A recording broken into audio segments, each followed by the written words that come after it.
Ne Yapsak'tan merhabalar. Bugün 7-14 Şubat haftasının ajandası için birlikteyiz. Geçen haftaya göre biraz daha dinlenmiş bir vaziyette karşınıza çıkmaya çalıştım.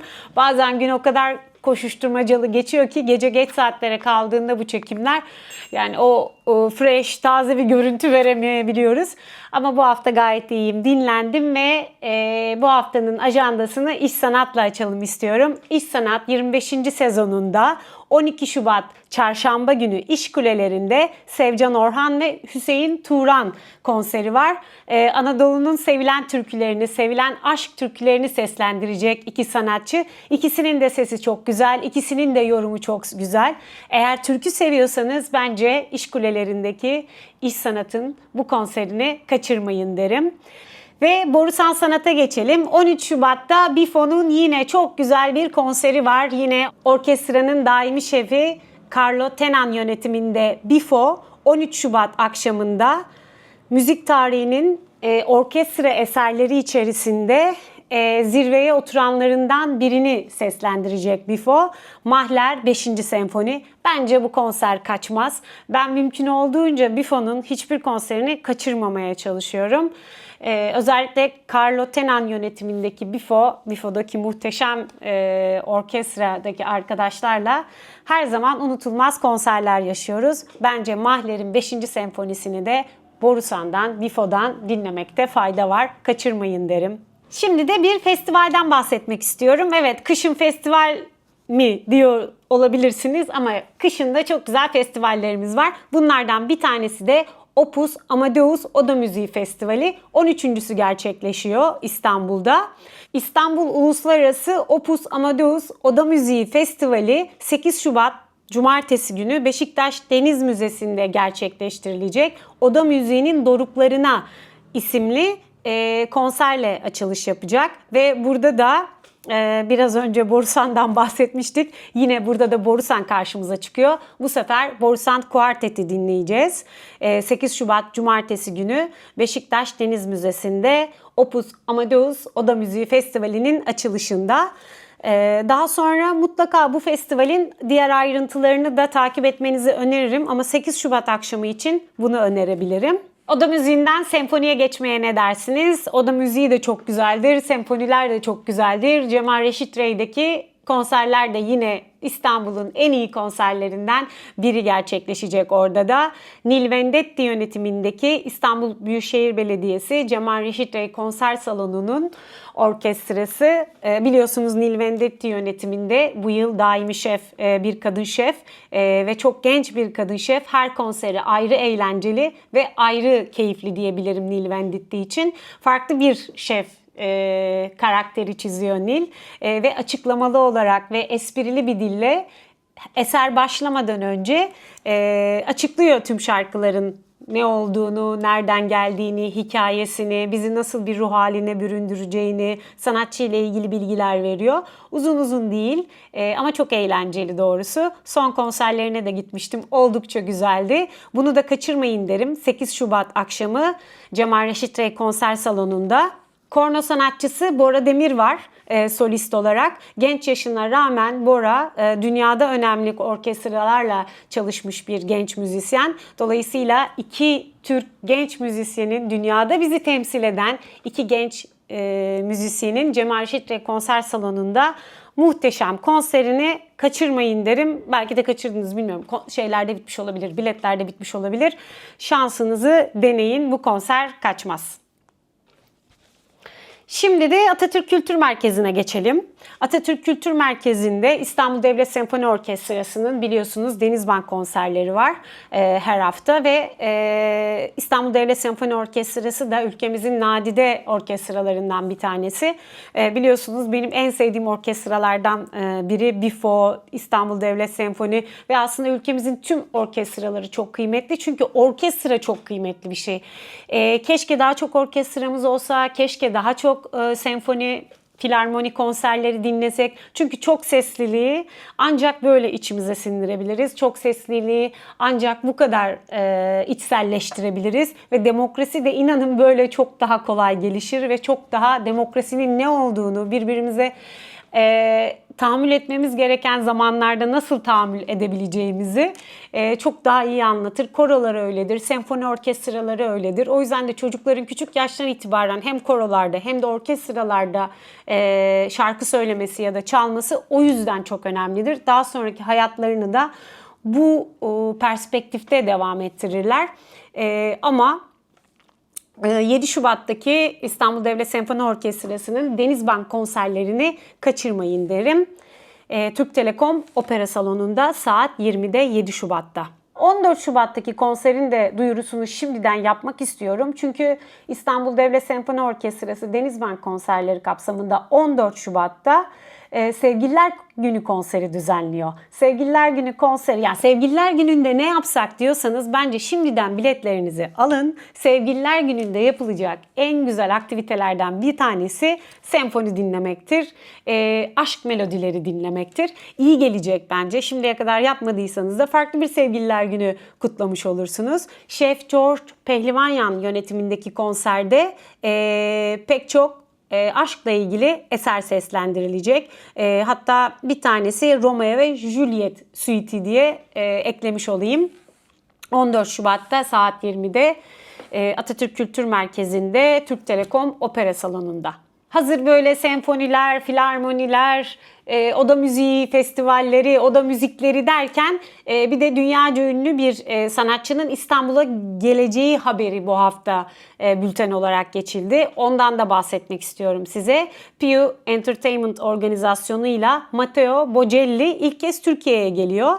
Evet, tahmin ettiğiniz gibi Andrea Bocelli'nin oğlu kendisi ve ilk kez Harbiye Cemil Topuzlu Açık Hava Tiyatrosu'nda 17 Haziran'da sahne alacak ve hem müzik tarihinin önemli eserlerini hem de daha güncel eserleri seslendirecek. Ben de çok merak ediyorum doğrusu. Matteo Bocelli'nin babası Andrea Bocelli'yi geçen yıl Beymen'in 50. yıl galasında dinlemiştim. Çok güzel bir konserdi oradaki de. Daha sonra İstanbul'a geldi, bir de stat konseri vardı ama o sırada yanlış hatırlamıyorsam ben yurt dışındaydım, onu kaçırmıştım. Ama neticede öncesinde dinlediğim için yani o kadar da çok kızmadım kendime doğrusu. Ama Matteo Bocelli'yi de heyecanla bekliyoruz. 17 Haziran'da Harbiye Cemil Topuzlu Açık Hava sahnesinde. Pio Entertainment organizasyonu ile olduğunu söyleyelim ve biletlerin de Biletix Passo biletini al ve bu bilette satışta olduğunu hatırlatalım.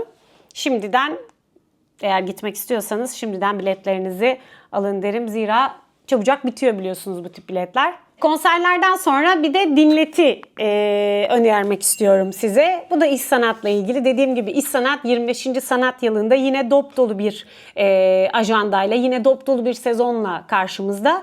Bu sefer benim Türk yazarlar arasında en sevdiğim yazarlardan bir tanesi Ahmet Hamdi Tanpınar'ın dinletisi var. Ahmet Hamdi Tanpınar'ın dinletisi 10 Şubat Pazartesi akşamında gerçekleşecek ve Mavi Maviydi Gökyüzü başlıklı etkinlikle gerçekleşecek. Ve burada tabii dinleti deyince bu dinletiyi kim seslendirecek? En önemli tarafı bence bu. Neticede Ahmet Hamdi Tanpınar'ı biz romanlarıyla tanıyoruz, yazılarıyla tanıyoruz. Şiirleriyle pek tanımıyoruz. Tanpınar'ın gölgede kalmış şiirleri diyebiliriz buna. Mavi Maviydi Gökyüzü etkinliğinde işte bu karanlıkta kalmış şiirleri dinleyeceğiz. Kimden dinleyeceğiz? Hemen açıklıyorum.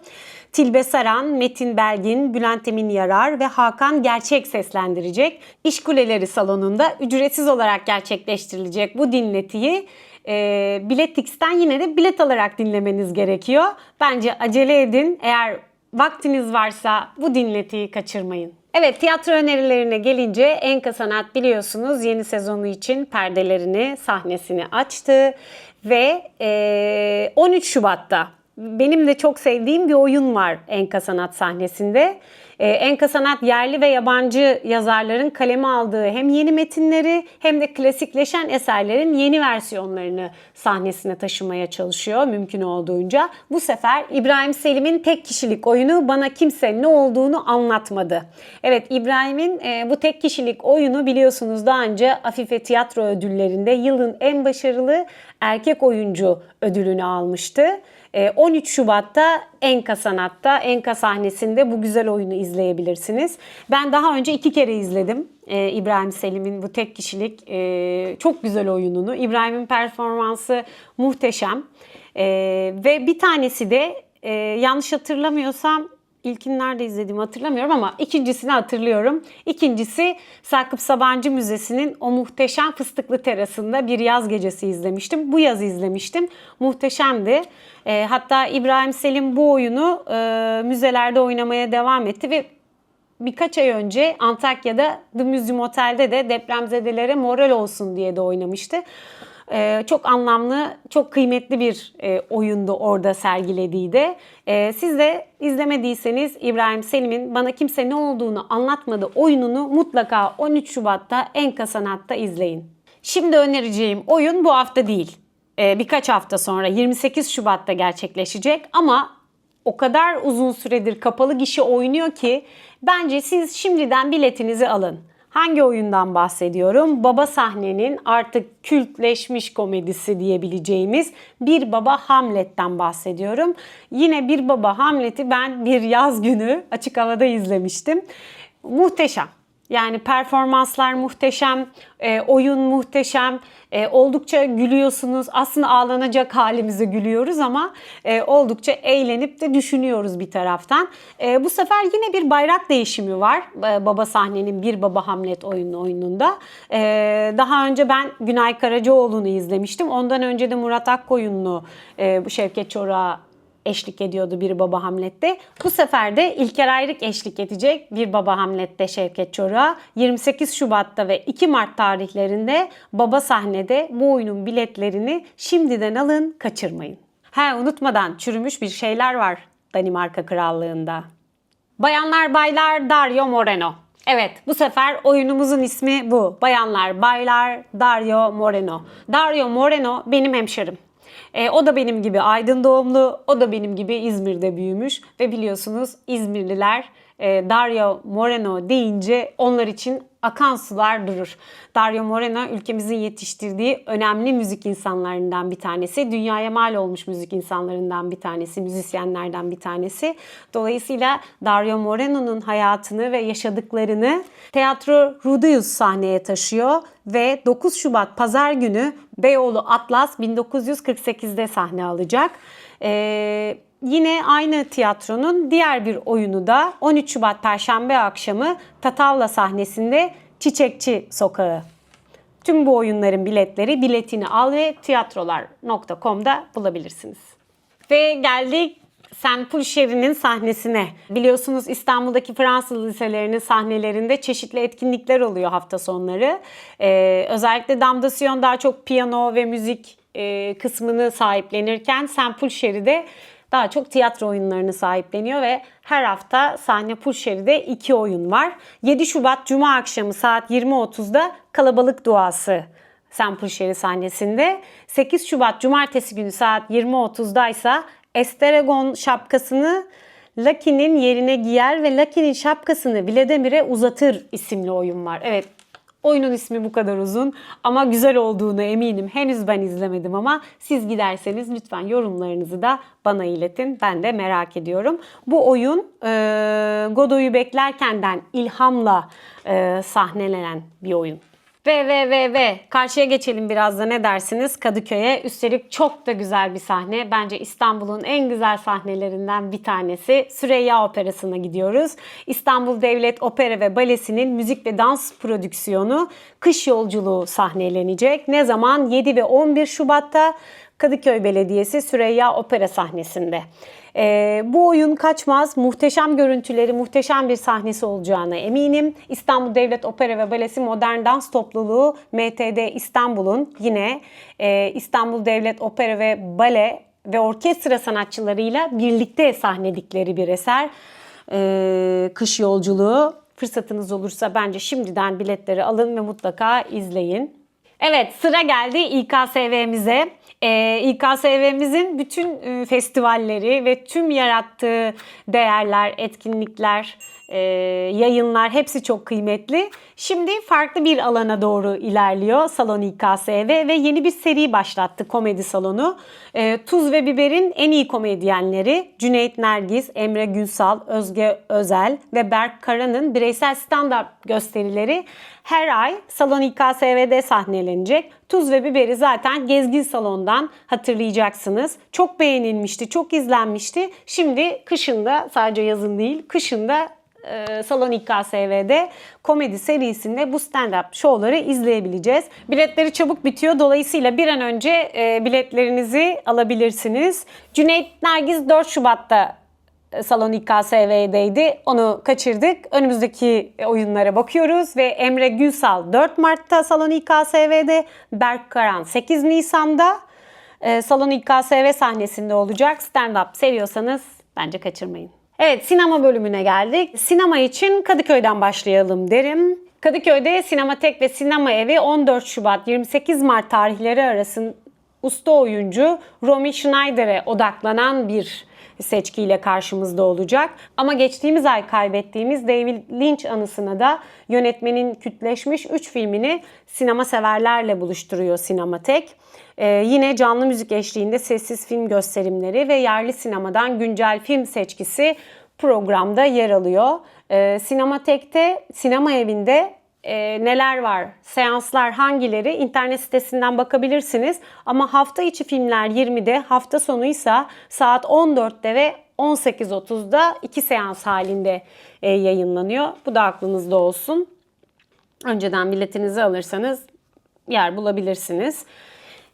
Sinema demişken 44. İstanbul Film Festivali yaklaşırken bir de oradan gelen bir haberi sizinle paylaşalım. 44. İstanbul Film Festivali kapsamında biliyorsunuz Zürich Sigorta her yıl bir tane filmi restore ediyor. Eski Türk filmlerinden bir tanesini. Bu yıl festivalde sinema onur ödülünü alacak olan daha doğrusu Zuhal Olcay'ın başrolünü üstlendiği Ömer Kavur'un unutulmaz filmi Amansız Yol Zürich Sigorta tarafından restore edilecek. Ve biz Amansız Yol'u ne zaman izleyeceğiz derseniz biz Amansız Yol'u 11 ve 22 Nisan tarihlerinde yapılacak 44. İstanbul Film Festivali'nde izleyeceğiz. Hatırlarsanız Zuhal Olcay bu filmde Kadir İnanır'la birlikte yer almıştı. Yavuzer Çetinkaya, Mine Çayıroğlu, Ferda Ferda, Mustafa Dik, Ümit Yesin ve Hasan Yıldız da rol arkadaşlarıydı. Filmi bu oyuncu kadrosunu saydıktan sonra hatırladığınıza eminim. Evet, sinemalarımıza iyi bakmalıyız. Burası net ve böyle güzel seçkilerle sinemalar sadece vizyondaki filmler değil, bazı eski sinemalarımız ya da Sinematek gibi sinema sanatına özellikle yer açan ve sinema sanatının büyük eserlerini tekrar unutulmaması için yayınlayan kurumlar dışında önemli sinemalarımız da, büyük sinemalarımız da farklı seçkilerle artık karşımızda. İstiklal Caddesi'nin meşhur Beyoğlu Sineması da bunlardan bir tanesi. Beyoğlu Sineması özel seçki ve içeriklerle sinema severleri ağırlıyor bir süredir. İstanbul Kültür'ün hazırladığı seçkilerle sinema severler burada Ayın Yönetmeni, Ülke Sineması, Çocuk Makinesi gibi farklı içeriklerle karşılaşıyorlar. Ayın Yönetmeni bu ay Emin Alper, Ülke Sineması var. Dolayısıyla İstiklal Caddesi'nde, şehrin göbeğinde, Beyoğlu Sineması'nda farklı içeriklerle filmler bulabilirsiniz. Bence Beyoğlu Sineması'ndaki bu etkinlikler ve bu içerikler bu ay kaçırılmayacaklar arasında sayılabilir. Gelelim sergilere. Sergi konusunda da çok şükür ki seçeneğimiz çok. Yeni sergiler ardı ardına açılıyor. Eski sergiler kaçırmak üzere olduklarınız da var tabii ki aralarında. Yeni ve genç sanatçıların açtığı bir sergiden bahsetmek istiyorum özellikle. Ortak Kat sergisi. Artist and Collectors'ın sanatçıları, genç sanatçıları Ahmet Başöz, Bilalcan Kara ve Esra Mengülerek'in Ortak Kat sergisi 11 Şubat'a kadar Kadıköy'de Mandaris bloklarında görülebilir. 3 pırıl pırıl sanatçının payda ve küme ekseninde hazırladığı bu sergiyi Mutlaka görün. Önümüzdeki günlerde daha çok isimlerini duyacaksınız bu sanatçıların. Çok güzel bir seçki ve hepsinin de hem paydada hem de belirli kümelerde birleştirdikleri eserlerini dikkat çekici bir şekilde kürate ettikleri bir sergi olarak tanımlayabilirim. Kadıköy'deyseniz ya da karşıya geçiyorsanız bence bu sergiyi görün, beğeneceksiniz. Şimdi tekrar Kadıköy'den İstiklal Caddesi'ne gelelim. Salt Beyoğlu'na gelelim. Biliyorsunuz İstiklal Caddesi'ndeki önemli sanat merkezlerinden bir tanesi de Garanti BBVA'nın kurduğu Salt Beyoğlu. Bir de biliyorsunuz Salt Galata var. Ama Salt Beyoğlu'nda bitkiler ve bitkileri sevenler için Sıcak Toprak Sesleri dizisi bir süredir yapılıyordu. Bu kez bir ses enstelasyonu var. Fulya Uçanok'un moderatörlüğünde gerçekleşecek.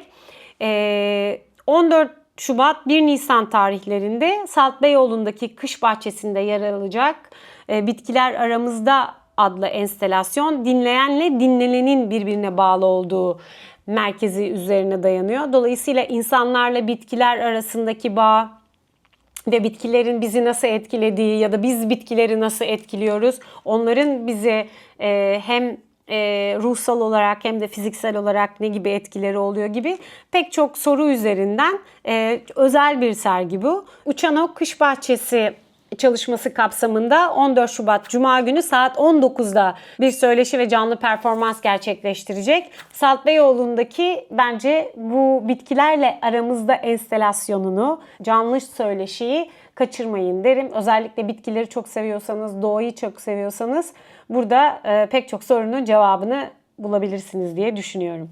Bir sergimizde Türkan Saylan Kültür Merkezi'nde açılan bir sergi Sevgili Tatbiki. Devlet Tatbiki Güzel Sanatlar Yüksekokulu mezunu öğretim üyelerinden oluşan Ekol Tatbiki Sanat Topluluğu'nun Sevgili Tatbiki Karma sergisi 4 Şubat'ta açıldı.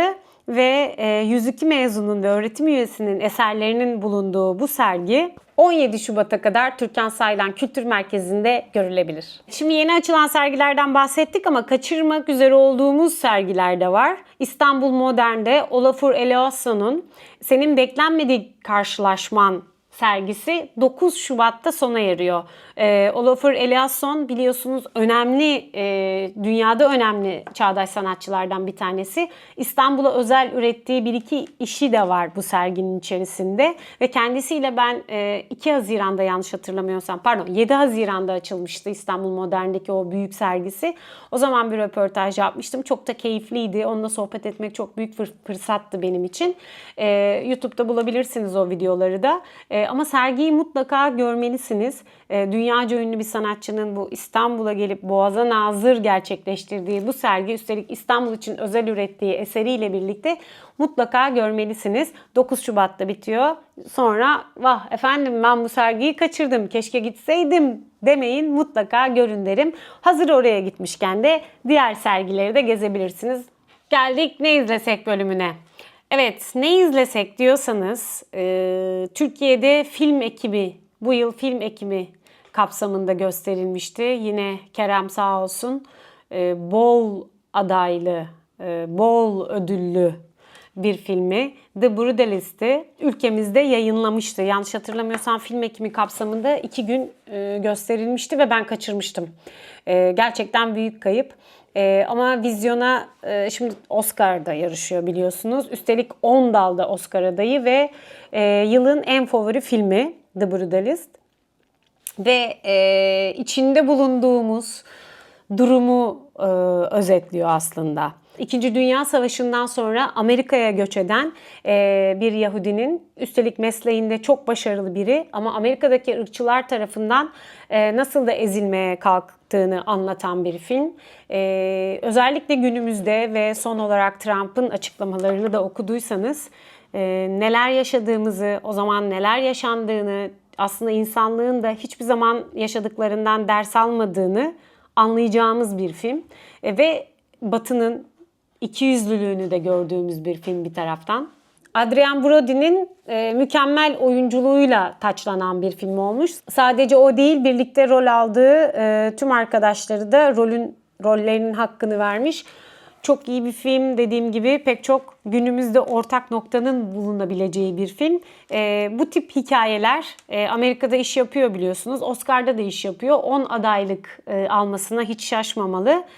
Ama biraz da tabiatın ürünüsü herhalde. Özellikle de seçimden sonra Trump tekrar başkan seçildikten ve bu kadar kararname imzaladıktan sonra ve Elon Musk'ın o meşhur işaretinden sonra bu filmin 10 dalda Oscar adayı olması da tabii şaşılacak bir şey değil doğrusu. Çok güçlü bir film.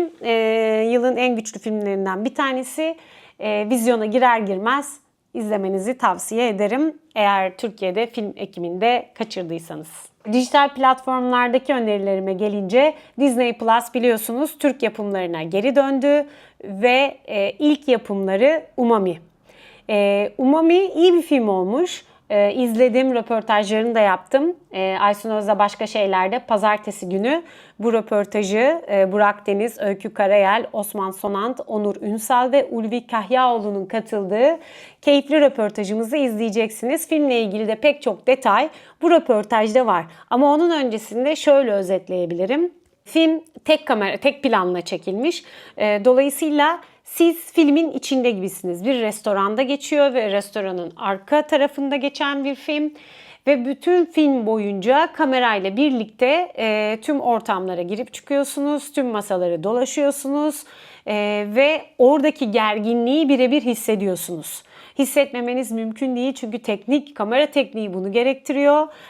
Emre de iyi çekmiş ve hakkını vermiş. Aslında bir İngiliz yapımı bir film bu. Boiling Point'ten uyarlama. Boiling Point öncesinde aslında İngiltere'de bir kısa film. Daha sonra bu çok beğeniliyor. Senaryo, film yapılıyor. Ondan sonra dizi yapılıyor ve şimdi biz de Disney Plus'ta bir Türk yapımı olarak bize uyarlanmış haliyle tabii ki Umami olarak izliyoruz bu yapımı. Daha da çok iş yapacak gibi görünüyor bu Boiling Point. Yani bu metin. Emre Şahin de burada yönetmenliğinden ötürü tebrik ederim.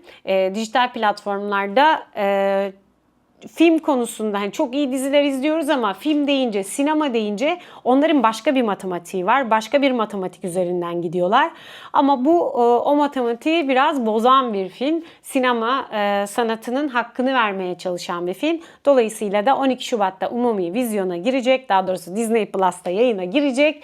İzlemenizi öneririm. Farklı bir film izlemek istiyorsanız, farklı teknikte çekilmiş bir film izlemek istiyorsanız ve restoranlarda, o şef restoranlarındaki hiyerarşiyi, gerginliği, müşterilerin davranışlarını, onların buna nasıl yaklaşmaya çalıştığını görüyorsunuz. Aslında zamanımızın bir portresini çiziyor diyebiliriz. Çünkü her gelen müşteri farklı bir karakter ve aslında toplumda karşılığı olan karakterler bunlar. Yabancı olduğumuz şeyler değil, karşılaştığımız şeyler. Dolayısıyla nereden nereye gidiyoruzu da biraz gösteriyor bize. Dünya nereden nereye gidiyoru da gösteriyor. Zamanın portresini çeken bir film deyip bunu da burada bitireyim ve yeni filmimize geçelim. Evet, 2 tane yeni filmden sonra ve güzel filmden sonra bir dizi önereceğim. Ama bu eskilerden bir tane olsun. Benim de favori dizilerimden bir tanesi. Belki izlemişsinizdir ama izlemeyenler için Ozark'ı öneriyorum. Ben tüm sezonlarını ardı ardına peş peşe izledim ve çok da heyecanla izledim. Enteresan bir yapım. Mutlaka izleyin derim. Özellikle de böyle bir dizi izleyeyim, beni sarsın, Amerika'nın arka yüzünü göreyim, Amerika'nın iç taraflarını göreyim. Neticede biz genelde Hollywood'u ya da Los Angeles'ı ya da büyük şehir Chicago'yu falan izliyoruz. Ama bu Amerika'nın iç kesimlerinde geçen, yani Orta Amerika'da geçen bir hikaye. Ama bir göl kıyısında geçiyor. Görüntüler çok güzel ama enteresan. Mafya var işin içerisinde, uyuşturucu kaçakçıları var, onların acımasız dünyası var, işin içinde çocuklar, aileler, her şey birbirine giriyor. Nefes nefese izleyeceğiniz bir dizi Ozark. Ne izleyeyim diye düşünüyorsanız, yani ben izleyeyim birkaç sezonda beni böyle alsın götürsün, ben ne izleyeceğim diye düşünmeyeyim bir süre en azından derseniz Ozark iyi bir alternatif olabilir, izleyin derim Netflix'te. Kitap bölümüne geçecek olursak, kitap bölümünde ilk olarak sevgili Bülent Eczacıbaşı'nın Biraz Daha Düşününce kitabını önermek istiyorum. Daha önce biliyorsunuz Bülent Eczacıbaşı İşim Gücüm Budur Benim 2018'de yazdı. Yoldan 2020'de, Aklımızda Bulunsun 2022, Dönüşümden Yansımalar o da 2022 idi ve Biraz Daha Düşününce 2024 yılında bir kitabı daha oldu. Meslek yaşamının 50. yılında yazdığı bu kitabı sevgili Bülent Eczacıbaşı sağ olsun bana da imzalamış. Daha önceki kitaplarını da daha önce yayınladıklarını, yani 2018, 2020 ve 2022'de yayınladıklarını okumuştum. Hatta kendi yazdığım Ofistike Şeyler kitabında da Bülent Eczacıbaşı'ndan alıntı yapmıştım. Oldukça kafa açıcı bir kitap. Çünkü kendi yaşadıklarından yola çıkarak pek çok ders de veriyor iş yaşamındaki gençlere ve bizlere. Dolayısıyla bu tecrübelerden faydalanmak istiyorsak Bülent Eczacıbaşı'nın bu yeni kitabı Biraz Daha Düşününce'ye bakın derim. Yapı Kredi Yayınları'ndan çıktı.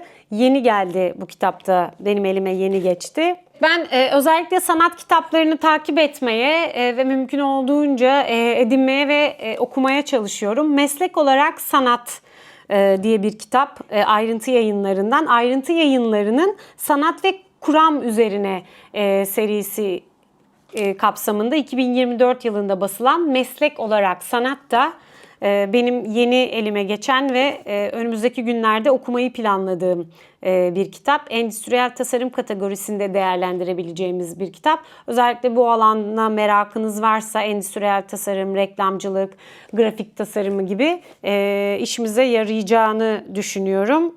Bu konularla ilgileniyorsanız Ayrıntı Yayınları'ndan Meslek olarak Sanat kitabına bakabilirsiniz. Bugün henüz yeni geldi. Geçenlerde lansmanı da yapıldı. Benim çekimim vardı, gidememiştim. Literatür Hayat Yayınları'ndan Jotun'un sponsorluğuyla yayınlanan 41 kere İstanbul, Türkiye Mimarisi Gözünden İstanbul ve Mimarisi. Özellikle İstanbul deyince ilk akla gelen şeylerden biri tarihi ve mimari olduğu için ve İstanbul'u da çok sevdiğimiz için bence mutlaka bakılması ve karıştırılması gereken eserlerden bir tanesi. Ben de okumak için ve buna zaman ayırmak için sabırsızlanıyorum doğrusu. Özellikle İstanbul gibi bir değer ve İstanbul'un hala çok güzel binaları varken Türkiye mimarisinin gözünden, ki Instagram'da takip ediyorsunuzdur büyük ihtimalle, çok güzel paylaşımlar yapıyor. Bu kitaba da bakmakta, karıştırmakta, okumakta fayda var diye düşünüyorum. Bu hafta yeni gelenler bunlar ama sizin de önerileriniz varsa kitap önerilerinizi bekliyorum. Son olarak yine basın bülteni olarak gelen, mailbox'ıma düşen bir haberden bahsetmek istiyorum. Bilmiyorum, Dua Lipa sever misiniz? Genç, yani yeni neslin önemli temsilcilerinden bir tanesi Dua Lipa. Son dönemde gençliğin en çok takip ettiği, en çok sevdiği sanatçılardan bir tanesi. Şarkıcı ve söz yazarı Dua Lipa, Chanel'le bir işbirliği yapmış ve Chanel'in yeni yüzü olmuş ve çok da güzel bir klip çekilmiş. New York sokaklarında, Manhattan'da geçen bir klip. Böyle sinema sanatının öğelerinin de kullanıldığı güzel bir klip olmuş. Gordon Von Steiner'ın filmiyle başlıyor ve Dua Lipa'nın bir günlük New York'taki koşuşturmacasından esinlenerek çekiliyor. Kendi evinden fotoğraf stüdyosuna kadar giden süreçte 90'ların kült şarkısı She Drives Me Crazy'yi söyleyerek o tempoda ilerliyor. Hem o şarkıyı hatırlatıyor bize, hem Manhattan'ı özleyenler varsa o taraftan da iyi geliyor.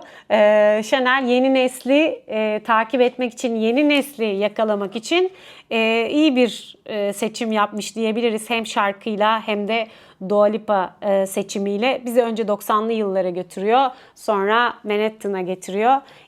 Klip önümüzdeki günlerde yayınlanacak. Şimdilik biz buraya basına önce gönderildiği için biz burada küçük bir kesitini koyuyoruz, izleyebilirsiniz. Ama daha sonra ilerleyen haftalarda zaten pek çok mecrada da olacak klibin tamamı.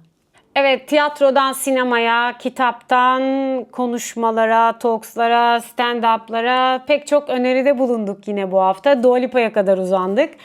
Önümüzdeki hafta yeni bir Ne Yapsak'la, yeni bir ajandayla görüşmek üzere. Haftanız iyi geçsin. İnşallah çok güzel haberler aldığınız, çok güzel oyunlar izlediğiniz, konserler dinlediğiniz bir haftanız olur. Yeni izlediğiniz güzel şeyler olursa lütfen bizimle paylaşın. Haftaya görüşmek üzere. Abone olmayı, likelamayı, yorum yapmayı, hatta önerilerde bulunmayı unutmayın. Dediğim gibi sizden gelen ajandaya koyulabilecek öneriler de çok kıymetli.